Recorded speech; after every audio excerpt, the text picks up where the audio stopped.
Hello there, this is Heirs to the Kingdom channel, and today's lesson we're going to be doing chapters 9 and 10 in the book of Leviticus.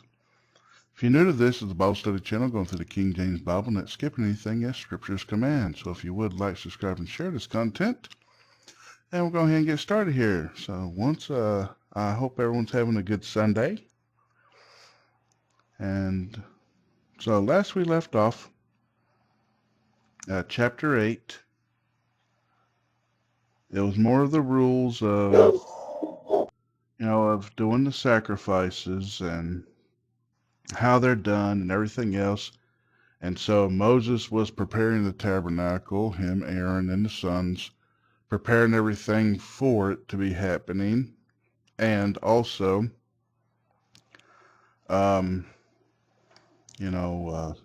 did the sins for the whole congregation, all the people at that time. So there was the introduction of now doing the sacrifices to cover sins. So let's go ahead and continue on here. Chapter 9, verse 1. And it came to pass on the 8th day that Moses called Aaron and his sons and the elders of Israel. And he said unto Aaron, Take thee a young calf for a sin offering, and a ram for a burnt offering without blemish, and offer them before the Lord. And unto the children of Israel thou shalt speak, saying, Take ye a kid of the goats for a sin offering, and a calf and a lamb, both of the first year without blemish, for a burnt offering.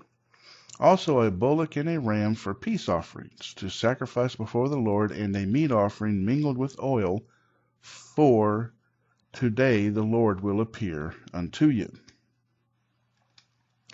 And they brought that which Moses commanded before the tabernacle of the congregation, and all the congregation drew near and stood before the Lord. And Moses said, This is the thing which the Lord commanded that ye should do, and the glory of the Lord shall appear unto you.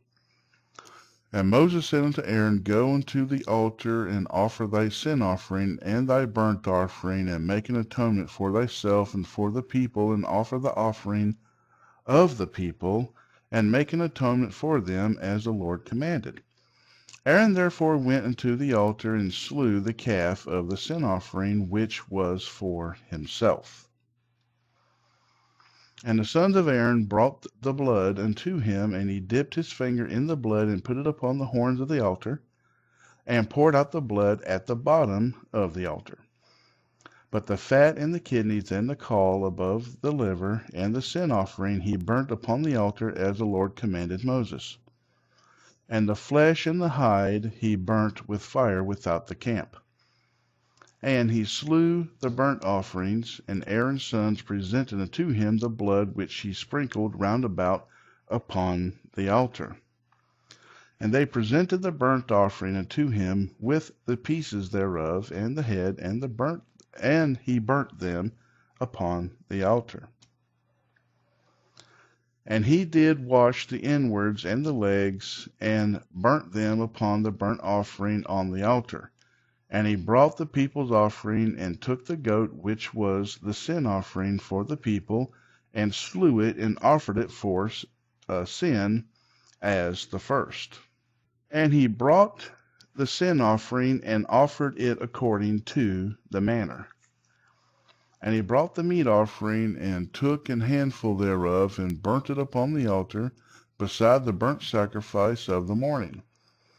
He slew also the bullock and the ram for a sacrifice of peace offerings, which was for the people, and Aaron's sons presented unto him the blood, which he sprinkled upon the altar round about. Now, there's a lot of rules in doing these sacrifices. Like I keep saying, it's like, I'm so glad we're not under this stuff today. This will just, there's no way I could memorize this stuff. Verse 19. And the fat of the bullock and the ram, the rump, and that which covereth the inwards, and the kidneys, and the caul above the liver. And they put the fat upon the breast, and he burnt the fat upon the altar. And the breast and the right shoulder Aaron waved for a wave offering before the Lord, as Moses commanded. And Aaron lifted up his hand toward the people, and blessed them, and came down from offering of the sin offering, and the burnt offering, and peace offerings. And Moses and Aaron went into the tabernacle of the congregation, and came out and blessed the people, and the glory of the Lord appeared unto all the people. And there came a fire out from before the Lord, and consumed upon the altar the burnt offering and the fat, which when all the people saw, they shouted and fell on their faces. Chapter 10. And Nadab and Abihu, the sons of Aaron, took either of them his censer, and put fire therein, and put incense thereon, and offered strange fire before the Lord, which he commanded them not. And there went out fire from the Lord, and devoured them, and they died before the Lord. Then Moses said unto Aaron, This is it that the Lord spake, saying, I will be sanctified in them that come nigh me, and before all the people I will be glorified. And Aaron held his peace. And Moses called Mishael and Elzaphan, the sons of Uzziel, the uncle of Aaron, and said unto them, Come near, carry your brethren from before the sanctuary out of the camp. So they went near and carried them in their coats out of the camp, as Moses had said. See, this is also letting us know there's punishments for not following God's word as he commands. So, like I always say, when people are trying to get you to, oh, well, the Bible don't really mean that. It's okay, that's old, or that whatever else. That's just setting you up for failure. I mean, we're not under the Israelite law, especially sacrifice and stuff, but we still have commandments and statutes that we must abide by. And we have a life that we have to live a certain way representing the Lord. You don't get to do things your way and then enter the kingdom. You do it his way. So there's going to be like I always said before, there's good consequences and bad consequences to the decisions that you make. So try to make good decisions so you get good consequences. Verse 6. And Moses said unto Aaron and unto Eleazar and unto Ithamar his sons, Uncover not your heads, neither rend your clothes, lest ye die, and lest wrath come upon all the people, but let your brethren, the whole house of Israel, bewail the burning which the Lord hath kindled. And ye shall not go out from the door of the tabernacle of the congregation, lest ye die. For the anointing oil of the Lord is upon you. And they did according to the word of Moses. And the Lord spake unto Aaron, saying, so here's like, okay, God means business. When Moses says, don't do this lest ye die, it's like, yes, it's going to happen then. We need to obey. Continue on here, verse 9. Do not drink wine nor strong drink, thou nor thy sons with thee, when ye go into the tabernacle of the congregation, lest ye die. It shall be a statute forever, throughout your generations, and that ye may put difference between holy and unholy, and between unclean and clean, and that ye may teach the children of Israel all the statutes which the Lord hath spoken unto them by the hand of Moses. So the teacher needs to have, the rules more mastered than the students. And it's like you're held at a higher standard when you're in these positions. Other people that has to follow what the priests do. They're not held by the rules of the priest. So being the priest is like, hey, I'm the priest. I have this good title. Says, yeah, but now you're held to a higher standard. Same thing as a judge, a ruler, a politician. If you're a police officer, you're a badge of the law. If you're a court system and you're, prosecutor, district attorney, you're held to a higher standard in the eyes of God. The country or whatever, the state may not hold you in it when they should, but by, everything else, you should be held, to a higher standard, because God's going to, because you put yourself in a position of authority. Continue on here, verse 12. And Moses spake unto Aaron and unto Eleazar and unto Ithamar his sons that were left, take the meat offering that remaineth of the offerings of the Lord made by fire, and eat it. without leaven beside the altar, for it is most holy. And also we see, even though it was Aaron's sons, that they were not prepared to be priests. The other two were, but the other two of Aaron's sons were not yet. And they decided to do things their way. And God also showed he does not hold favoritism. He didn't care that they were Aaron's sons.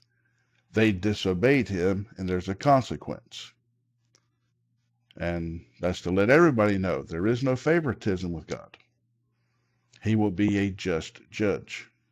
Verse 13, and ye shall eat it in the holy place, because it is thy due, and thy sons' due of the sacrifice of the Lord made by fire, for so I am commanded. And the wave breast and heave shoulder shall ye eat in a clean place, though thou and thy sons and thy daughters with thee, for they be thy due, and thy sons' due, which are given out of the sacrifices of the peace offerings of the children of Israel. So this is showing, like, they already have clothing, now they have purpose, they have shelter, so now here's your food. This is what you're paid. Your necessities are met, and here's your job to do for the Lord. And so everyone else is pretty much going to provide for you, as you are the go-between between God and the people. Verse 15. The heave shoulder and the wave breast shall they bring with the offerings, made by fire of the fat, to wave it for a wave offering before the Lord, and it shall be thine and thy sons with thee by a statute forever, as the Lord hath commanded. And Moses diligently sought the goat of the sin offering, and behold, it was burnt. And he was angry with Eleazar and Ithamar, the sons of Aaron, which were left alive, saying, Wherefore have ye not eaten the sin offering in the holy place, seeing it is most holy? And God hath given it you to bear the iniquity of the congregation, to make atonement for them before the Lord. Behold, the blood of it was not brought in within the holy place. Ye should indeed have eaten it in the holy place, as I commanded. And Aaron said unto Moses, Behold, this day have they offered their sin offering and their burnt offering before the Lord. And such things have befallen me, and if I had eaten the sin offering today, should it have been accepted in the sight of the Lord? And when Moses heard that, he was content. And so here we have an image here of Nadab. This is another person that's going to touch the Ark of the Covenant. I think this is the one. No, sorry, just say Nadab. There's another person later on. The ark is going to be shifted, and he goes to catch it to brace it and stuff. He's not allowed to touch it, and he dies as well. Yeah, this is one of Aaron's sons, showing that, they're coming up there doing stuff they ain't supposed to, and it cost them. But, also here, Moses was upset about one thing, and Aaron says, hey, but wait, if I would have done it this way, it wouldn't accept it. It's like, okay, I hear you now, But Moses is, he is wanting to be very strict to a T about, obeying the Lord. And the Lord wants it too. But the Lord's also very understanding, because if they would have done things the wrong way, then God would have punished them, but God didn't. And so they've already did a lot this day. And so Aaron did what he thought was right, commanding his sons. And of course, here is like most, like, he heard that. It's like, okay, it's like he was content on what happened there. But, and so aren't you glad we're not under these rules today? I know I am, because this would just be a nightmare to try to remember. And, I'm sorry Jesus had to die for my sins. I'm sorry that anything would have to die for my sins. It's but I don't make the rules. Neither do you. The rules of salvation, the rules of life, society, God's already did all these. These are things to pray about. Make sure that we're on the straight and narrow. Make sure we're on the right path. Make sure we're in the shadow of the cross, following Jesus, obeying the chain of command, God, Father, Holy Spirit, man, father, mother, children. If you don't have a family, if you're a man and don't have a family because you can't find a good wife, that's one thing. Women will be punished for that. If you're a woman not wanting to give a family, well, there's a punishment for that too, because God commands a woman's purpose is to be a wife and mother. And sometimes, the whole rule is a woman normally isn't the one that chooses her husband. Her dad's supposed to choose her husband for her. That's the teachings thereof. But if she does choose her own, she has to stick with that decision. But also, if she's going to use her own choosing as an excuse, because saying, well, I don't like this guy, I don't like that guy, God's going to be like, I don't care what you like or dislike. Like those men were out of your status range. These men were in your status range and you rejected them. Your standards need to go, if your standards are unrealistic, you need to throw your standards out the window. You don't want to die in worldliness following standards that no one can meet. You're supposed to know your place and your lane in life and stay in it. If you're a woman that's a 3 or a 5, you're okay with a guy that's a 3 or a 5. You shouldn't be demanding, I deserve a 10 or a 15, I deserve the 6 foot tall, 6-figure income, 6-pack abs. That's 3 6s. That's Satanism. There's a reason why the world has women believing this stuff today, these worldly women, is for that very reason right there. It's letting you know straight up that it's not right, but they do it anyways. These are all things to pray about. The lost, the found, yourself, others, all nations, all people, all situations. There's always something to pray about. And don't forget to give God all the praise, glory, and worship and thanks in everything, the good, the bad, the ugly, and the indifferent.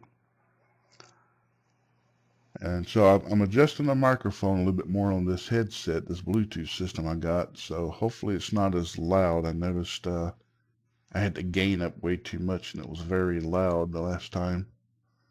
Louder than the other one, so I put about halfway. Yeah. I guess no one has a problem. No one sent me a message having a problem with the new microphone. So I'll probably be sticking with it. I like the wireless part. So anyways, I'm going to go ahead and end this lesson here. And so, hope y'all have a good day. God bless. And next lesson will be tomorrow. Let me see, go ahead of time. If it's going to be a long one or not. 11 has 47 verses. And 12 has 8. Okay, we'll be doing 2 chapters. One's like, we're going to have a long one. It's like, not really. So anyways, till next time, God bless and good day.